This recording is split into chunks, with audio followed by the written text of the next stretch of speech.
Sa Cavite naman, 21 na ang naitalang patay dahil sa sakit na dengue. Ang ulat mula kay Joseph Parafina. Ng Department of Health at ng pamahalang panlalawigan ng Cavite ang lahat ng paraan para masugpo sa lalong madaling panahon ng patuloy na pagkalat ng dengue sa lalawigan. Ito ay matapos silang kumpirmahin sa People's Television 4 na umabot na sa 21 ang kumpirmadong namatay sa dengue ngayong taon. Kinumpirma din ng mga opisyal ng lalawigan na aabot na sa 5,000 ang kaso ng dengue ngayon. Ginagawa din namin yung larval survey.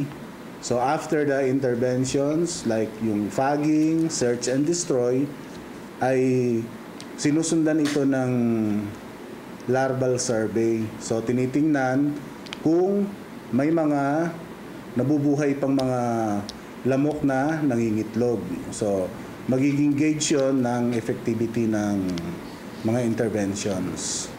This number of cases is 285 times higher compared to the same period last year.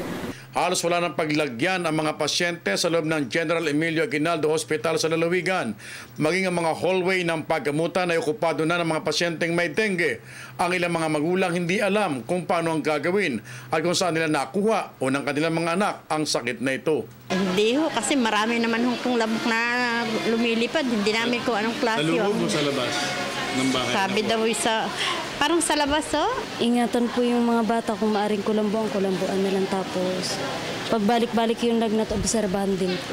Pinasalamatan ng pamahalang panlalawigan ang walang humpay na pagtulong ng DOH sa pagpapadala ng mga doktor, karagdagang mga gamot tulad ng kagamitan sa mga pag-fumigates at iba pa sa mga bayan at lungsod ng lalawigan na halos lahat na may napaulat na may mga kaso na ng dengue.